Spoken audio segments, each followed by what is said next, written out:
സഹോദരങ്ങളെ, മരണം ഇത് കേൾക്കുമ്പോൾ നമ്മിൽ പലർക്കും തോന്നും അത് വൃദ്ധന്മാരുടെ കാര്യമാണ്, ഇനി ഏറെ സമയം ബാക്കി. പക്ഷേ യാഥാർത്ഥ്യം മരണം പ്രായം നോക്കിയില്ല. ഇന്ന് യുവാക്കളും കുട്ടികളും പോലും ഖബറുകളിൽ തുറക്കപ്പെടുന്നു.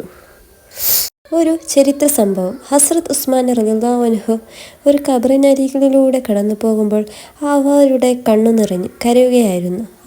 ആരോ ചോദിച്ചു, യാ ഉസ്മാൻ, നിങ്ങൾക്ക് ജന്നത്തും നരകത്തെയും ഓർക്കുമ്പോൾ പോലും ഇത്ര കരയുന്നില്ല, എന്നാൽ ഒരു ഖബറിനരികിൽ നിന്നാൽ നിങ്ങളുടെ കണ്ണീരൊഴുകുന്നു, എന്തുകൊണ്ട്? അദ്ദേഹം മറുപടി നൽകി, കാരണം ഖബർ തന്നെയാണ് ആഖിറത്തിന്റെ ആദ്യവാതിൽ.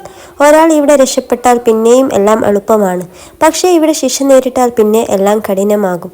സഹോദരങ്ങളെ, മരണം അങ്ങനെ ഒരു സത്യമാണ്. ഇന്നലെ നമ്മളോടൊപ്പം ചിരിച്ചുനിന്നവർ ഇന്ന് ഖബറിനുള്ളിലാണ്. നമ്മുടെ പേരും ഒരു നാൾ മരണവാർത്തകളിൽ കേൾക്കും. ദിക്ർ. അക്സിറു ദിക്ര ഹാദിമിൻ ലസാത്ത്. സുഖങ്ങളെ തകർക്കുന്ന മരണത്തെ കൂടുതലായി ഓർക്കുക. ദുആ. നല്ല അന്ത്യം ലഭിക്കാൻ. അല്ലാഹുമ്മ ഇജ്അലി ഖൈറ അയാമി യൗമൽ അൽഖാക്.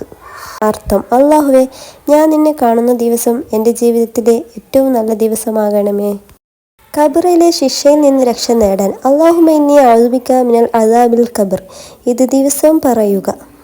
സഹോദരങ്ങളെ, നമ്മൾ വീടും വാഹനവും പണവും പിന്നിൽ വെച്ച് പോകും, പക്ഷേ നമ്മോടൊപ്പം വരുന്നത് നമ്മുടെ അമൽ മാത്രം. നമ്മൾ അധികം സംസാരിക്കേണ്ടത് സ്വലാത്ത്, ഖുർആൻ, തൗബ, സദക്ക, നല്ല പ്രവൃത്തികൾ. ഒരിക്കൽ നമ്മൾ മറ്റൊരാളുടെ ജനാസയിൽ നിന്നും ഖബർനഗരിയിൽ നിന്നും കൊണ്ട് ചിന്തിച്ചിരുന്നു, ഇന്ന് അവൻ, നാളെ ഞാൻ. പക്ഷേ ആ ചിന്ത പലപ്പോഴും പെട്ടെന്ന് മറക്കുന്നു. ഇത് കേൾക്കുന്ന നിങ്ങളോട് ഞാൻ അപേക്ഷിക്കുന്നു, മരണത്തെ ഓർക്കുക. ജീവിക്കുന്ന സമയത്ത് നല്ല പ്രവൃത്തികൾ ചെയ്യുക. അല്ലാഹുവിനോട് കാവൽ ചോദിക്കുക. അല്ലാഹുമ്മ ഇർസുഖ്നാ ഹസനൽ ഖാതിമ വഗ്ഫിർ ലനാ വലിവാലിദീനാ വൽ ജമീഅൽ മുസ്ലിമീന അൽ അഹ്യായ മിൻഹും വൽ അംവാത്ത്.